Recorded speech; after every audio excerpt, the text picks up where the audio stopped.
Welcome to Dine Inspiration. Hit the like, share a comment, and subscribe to the channel to get new inspirations when I upload. In this episode, I visit Allentown, Pennsylvania to check out 2 new restaurants from celebrity and Iron Chef Jose Garces. I was first introduced to Jose Garces when he competed on the Next Iron Chef in 2009 and won.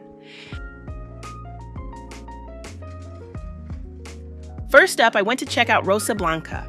Rosa Blanca is a Cuban restaurant that at the time I visited seemed to be a coffee shop during the day and a restaurant in the evening. I went on a cool night midweek and it was relatively empty and the staff was quite friendly and attentive. The atmosphere and music put me in the mood, with visions of a beautiful night in Havana dancing across my mind. First, I ordered my cocktail, the Archer. The Chinola Passion Fruit liquor intrigued me as I wasn't familiar with it. But I love passion fruit, so I decided to give it a shot. For my meal, I chose the chicken and queso empanada, smoked ham croquettes, and the Cubano sandwich. The cocktail had a nice balance and was not overly sweet. I could taste the tart sweetness of the passion fruit, and it married well with the hibiscus shrub. The food came pretty quickly, and it was hard getting them all on the small table, but I managed. The croquette was fried well and crunchy, but lacked much flavor. The Cubano could have been more balanced in its ratio of meat to bread to ham and pickles. The highlight of the meal was the empanadas. These were crispy and the filling full of flavor.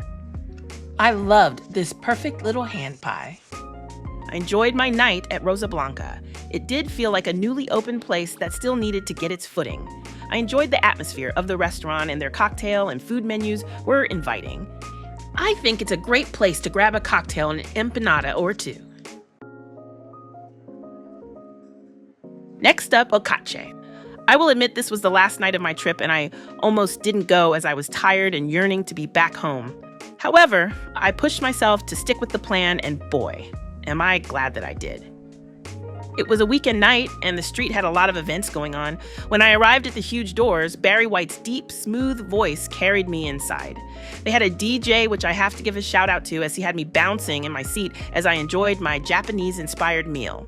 To the urgent persuasion of Lou Rawls telling me, "You're gonna miss my lovin'," I ordered the Nights in Osaka cocktail.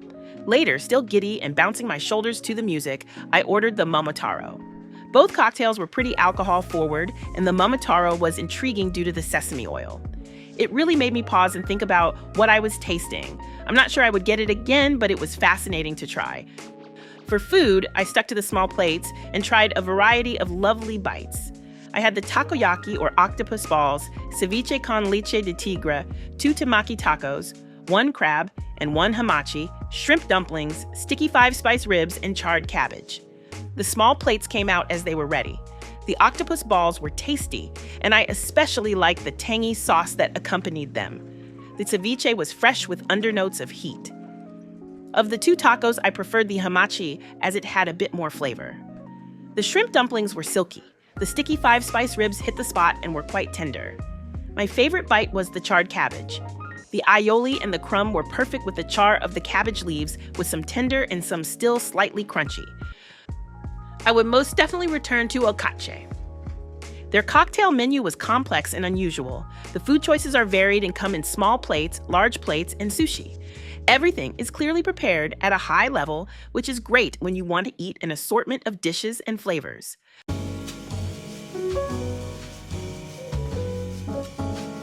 When I got back home, one of the first things I did was look up and order Chinola Passion Fruit liqueur to add to my bar. They also make pineapple and mango liqueur, so I got those too. Next, I decided to take a look at the charred cabbage dish and make my own version here at home. First, I created a cocktail, which I'm calling Passion's Nectar. This will highlight the Chinola Passion Fruit. For the base of the drink, I decided on Crown Royal Marquis, which is aged in rum barrels. This is a limited offering, so may be hard to find depending on location and timing. But of course, you can substitute your preferred whiskey or bourbon. You will also need some brewed African nectar tea, half a lime, lime zest, frozen raspberries, and optionally, simple syrup or other sweetener. To make it, I took 2 parts Crown Royal to 1 part Chinola Passion Fruit to 1 part African nectar tea. Then I added 1/2 of a lime, or about 2 tablespoons, 1 teaspoon of lime zest, and an optional swish of simple syrup. Shake, and add frozen raspberries as a garnish. I have to say the Crown Royal Marquis is so smooth and it pairs well with the passion fruit and the hibiscus flavor from the tea. The lime and raspberries add additional tang, which balances the cocktail wonderfully. This just makes one cocktail so you can double or triple the recipe as you wish. Next up, the charred cabbage. For the aioli, you will need mayo, red bell pepper, lemon juice, soy sauce, sesame oil, Sambal Oelek or Siracha, and Togarashi. To make, char the red bell pepper, remove the skin and discard the seeds and stems. Put in a blender with the rest of the ingredients. After this, prepare the crumb for some crunch. I toasted off some panko breadcrumbs and added salsa matcha. You can do this with chili crisp as well, as the two condiments are very similar, but salsa matcha tends to have more nuts and Mexican chilies, and chili crisp has more soy, garlic, and onion. Taste to see if you want to add any salt. Now prep the cabbage. I decided to try 3 different types of cabbage: Napa or Chinese cabbage, Savoy cabbage, and green cabbage. Cut into wedges. I'm guessing at the size here, but the smaller the wedge, the more quickly it will cook. Lightly coat with oil and sprinkle with a little salt if you wish. On a preheated grill, char the cabbage on all sides and then move to the indirect heat side of the grill and let them roast until tender. As it was an Arctic temperature out there, I took them off a bit early and put into a 400-degree oven. Plate and add the aioli and the crumb on top. This is really tasty. The aioli brings out so much flavor. It has some heat, but that's rounded out by the cabbage. I should have added a bit more salt to the cabbage or the crumb, but all in all, this is a great side or even main dish which can easily be made vegan. The Napa cabbage preparation was the most tender.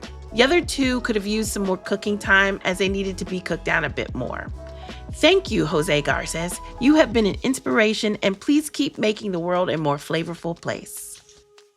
I hope you've discovered a new flavor inspiration. Until next time, remember, life's a banquet, so pull up a seat.